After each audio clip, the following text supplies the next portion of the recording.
Assalamualaikum warahmatullahi wabarakatuh.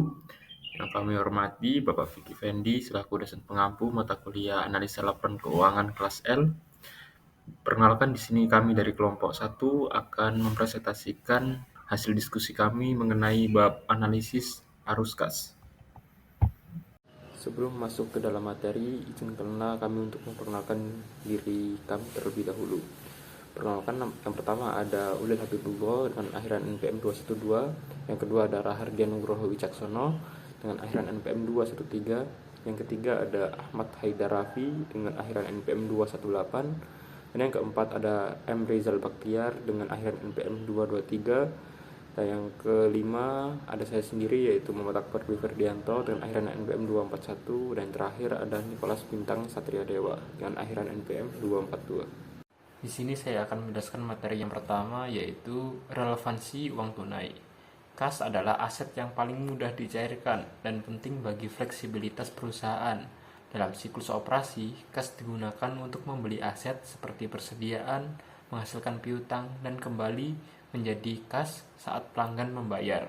Meski akuntansi mencatat pendapatan dan biaya, arus kas bersih adalah yang menentukan profitabilitas perusahaan.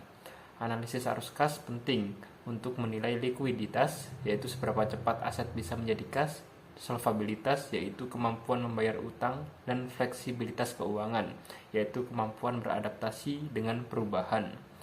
Nah, dalam laporan arus kas juga ada 3 aktivitas, yaitu ada aktivitas operasi, aktivitas investasi, dan aktivitas pendanaan. Aktivitas operasi yaitu meliputi arus kas yang dihasilkan dari kegiatan bisnis sehari-hari, seperti penerimaan kas dari penjualan barang atau jasa. Yang kedua ada aktivitas investasi, yaitu berhubungan dengan pembelian dan penjualan aset jangka panjang, seperti properti, mesin, atau investasi lain. Yang ketiga ada aktivitas pendanaan, yaitu melibatkan penerimaan atau pembayaran kas terkait dengan sumber pendanaan perusahaan, seperti penerbitan saham, pembayaran dividen, atau pembayaran pinjaman. Nah, dalam arus kas sendiri juga memiliki 2 metode, yaitu metode langsung dan metode tidak langsung.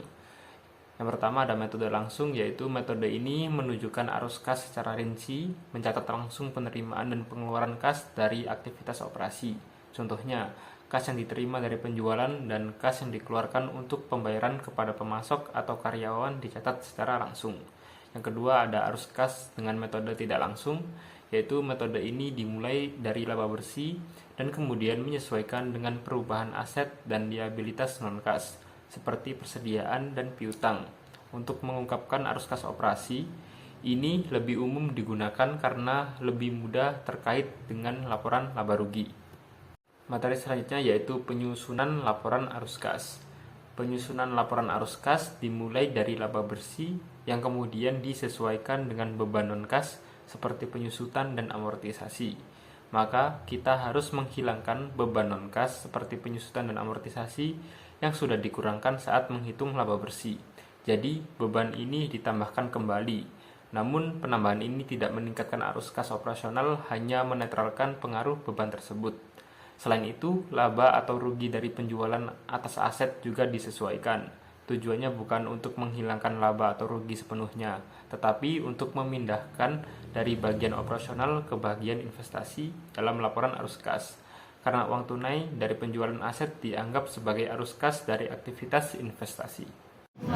Baik, selanjutnya adalah special topic. Di sini akan membahas equity method investment. Di sini investor mencatat presentasi bunga atas laba perusahaan investi sebagai pendapatan dan pendapatan dividen yang diterima sebagai pengurangan saldo investasi. Porsi laba yang belum dibagikan maka merupakan pendapatan non tunai dan harus dihilangkan dari laporan arus kas.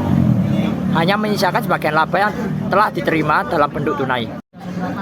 Selanjutnya dari special topic ada acquisition of companies with stock. Ketika satu perusahaan membeli perusahaan lain dengan saham, aset, dan kewajiban konsolidasi meningkat bersama dengan akun ekuitas. Hanya perubahan dalam akun neraca yang dihasilkan dari transaksi tunai. Bagaimanapun dilaporkan dalam laporan arus kas. Selanjutnya adalah post-retirement benefit cost. Kontribusi kas terhadap rencana pensiun dicatat sebagai pengurangan kas dan peningkatan saldo investasi. Lalu ada securitization of akun receivable. Perusahaan semakin banyak memanfaatkan sekuritas piutang melalui entitas bertujuan untuk SPE sebagai metode untuk meningkatkan arus kas. Baik, selanjutnya ada direct method. Metode langsung atau arus masuk keluar melaporkan penerimaan kas bruto dan pengeluaran kas yang terkait dengan operasi. Pada dasarnya menyesuaikan setiap item laporan laba rugi dan basis akrual ke basis data. Selanjutnya, implikasi analisis arus kas. Keterbatasan dalam pelaporan arus kas yang pertama itu praktik tidak menggunakan pengungkapan terpisah mengenai arus kas yang berkaitan dengan pos luar biasa atau operasi yang dihentikan. Yang kedua, bunga dan dividen yang diterima dan bunga yang dibayarkan diklasifikasikan sebagai kas operasi. Arus kas pengguna menganggap bunga yang dibayarkan sebagai arus kas keluar pembiayaan dan bunga serta dividen yang diterima sebagai arus kas masuk dari aktivitas investasi. Yang ketiga, pajak penghasilan diklasifikasikan sebagai arus kas operasi. Klasifikasi ini dapat mendistorsi analisis dari tiga kegiatan individu. Jika ada manfaat atau biaya pajak yang signifikan dikaitkan kepada mereka dengan cara yang tidak proporsional. Selanjutnya, menafsirkan arus kas dan laba bersih. Seperti pada contoh di bawah ini, fungsi laporan laba rugi adalah untuk mengukur profitabilitas perusahaan untuk suatu periode. Laporan laba rugi mencatat pendapatan ketika diperoleh dan biaya ketika dikeluarkan. Tidak ada pernyataan lain yang mengukur profitabilitas dengan cara ini. Namun laporan laba rugi tidak menunjukkan kepada kita waktu arus kas masuk dan arus kas keluar maupun dampak operasi terhadap likuiditas dan solvabilitas. Informasi ini tersedia bagi kita untuk dalam laporan arus kas ditampilkan secara terpisah untuk operasi investasi dan kegiatan pembiayaan. Ada analisis arus kas karena kondisinya berbeda-beda di setiap perusahaan, sulit untuk merumuskan analisis arus kas standar. Meskipun demikian, ada beberapa kesamaan. Pertama, analisis kita harus menetapkan sumber-sumber utama kas di masa lalu dan penggunaannya. Analisis laporan arus kas yang umum membantu dalam penilaian ini. Dalam memberikan tren penting untuk menjumlahkan sumber-sumber utama dan penggunaan kas selama beberapa tahun karena periode pelaporan tahunan atau triwulanan seringkali terlalu pendek untuk membuat kesimpulan yang berarti.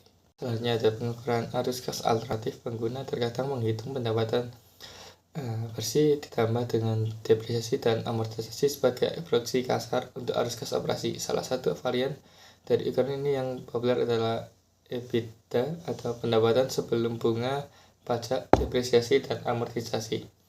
Ukuran ini mengalami beberapa masalah. Yang pertama, penambahan kembali penyusutan kadang-kadang diartikan sebagai biaya tidak sah. Lalu yang kedua, beberapa pihak menafsirkan penambahan penyusutan sebagai indikasi bahwa uang tunai telah disediakan untuk pengisian kembali aset jangka panjang.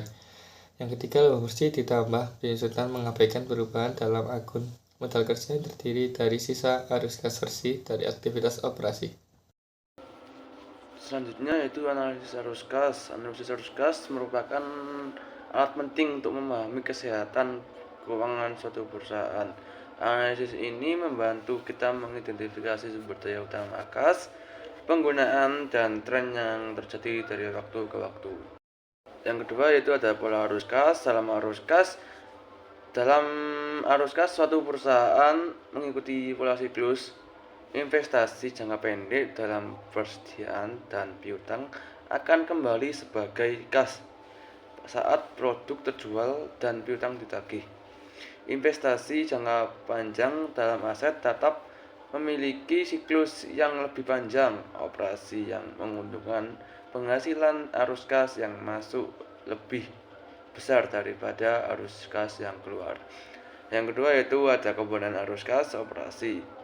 Analisis komponen arus kas operasi sangat penting. Peningkatan arus kas dari operasi yang berasal dari sekuritasi piutang, pengurangan persediaan, atau peningkatan kewajiban lancar biasanya tidak berkelanjutan. Selanjutnya yaitu pengukur arus kas alternatif. Laba bersih ditambah depresiasi, dan diamortisasi sering digunakan sebagai proksi kasar untuk arus kas operasi. Namun ukuran ini memiliki beberapa kelemahan karena mengakibatkan perusahaan dalam akun modal kerja dan sifat biaya penyusutan. Yang selanjutnya yaitu perusahaan dan kondisi ekonomi. Kinerja keuangan perusahaan dipengaruhi oleh kondisi ekonomi. Perusahaan yang sukses maupun yang tidak sukses dapat mengalami masalah dengan arus kas dari operasi. Namun alasannya berbeda. Kondisi inflasi juga dapat menambah beban keuangan perusahaan. Selanjutnya yaitu terkait arus kas bebas. Nah, turun analisis yang berguna dari laporan arus kas adalah perhitungan arus kas bebas. Seperti halnya pengukuran analitis lainnya, kita harus memperhatikan komponen-komponen perhitungan. Motif tersembunyi dalam laporan komponen-komponen yang digunakan dalam menggunakan arus kas bebas terkadang dapat mengaruhi kegunaannya. Selanjutnya yaitu arus kas sebagai validator. Laporan arus kas berguna untuk memprediksi hasil operasi berdasarkan kapasitas produksi yang diperoleh dan direncanakan. Laporan ini melaporkan arus kas masuk dan keluar perusahaan dan kemampuan perusahaan untuk memenuhi kewajiban saat ini. Selain itu, laporan arus kas memberi kita petunjuk penting tentang yang pertama yaitu kelayakan pembiayaan belanja modal, kedua sumber kas dalam pembiayaan ekspansi, ketergantungan pada pembiayaan eksternal kewajiban versus ekuitas, kemudian kebijakan dividen di masa mendatang, kemampuan dalam memenuhi persyaratan pembayaran utang, fleksibilitas keuangan terhadap kebutuhan dan peluang yang tidak diantisipasi, praktik keuangan manajemen, dan kualitas laba. Baik, di sini saya akan menjelaskan tentang cash flow adequacy ratio, yaitu rasio ini mengukur kemampuan perusahaan dalam menghasilkan kas yang cukup untuk membayar utang dan melakukan reinvestasi. Sederhananya, ini menunjukkan apakah perusahaan punya cukup uang tunai untuk menjalankan bisnisnya. Cash flow adequacy ratio adalah alat yang sangat berguna untuk menilai kesehatan keuangan jangka panjang suatu perusahaan. Dengan memahami rasio ini, kamu bisa mendapatkan gambaran yang lebih jelas tentang kemampuan perusahaan dalam menghasilkan uang dan mengelola utang. Tujuannya yaitu mengevaluasi kesehatan keuangan jangka panjang perusahaan, membantu investor dan kreditor menilai risiko investasi atau pinjaman, lalu membantu manajemen dalam membuat keputusan bisnis. Dan untuk kegunaan dari cash flow adequacy ratio ini adalah untuk investor, yaitu menunjukkan kemampuan perusahaan membayar dividen dan potensi pertumbuhan. Lalu untuk kreditor menunjukkan kemampuan perusahaan membayar bunga dan pokok utang. Dan untuk manajemen membantu dalam perencanaan keuangan dan pengembalian keputusan investasi. Baik, di sini saya akan menjelaskan tentang cash reinvestment ratio. Itu adalah rasio yang digunakan untuk mengukur seberapa besar kas yang dihasilkan oleh suatu perusahaan dari operasinya yang diinvestasikan kembali ke dalam bisnis. Rasio ini memberikan gambaran mengenai kemampuan perusahaan untuk mendanai pertumbuhan bisnisnya tanpa perlu bergantung pada sumber pendanaan eksternal seperti pinjaman atau penerbitan saham. Lalu untuk rumusnya sendiri yaitu cash reinvestment ratio itu yaitu kas yang dilikuidasi dibagi arus kas yang masuk. Sekian presentasi dari kelompok kami, kurang lebihnya kami mohon maaf. Wassalamualaikum warahmatullahi wabarakatuh.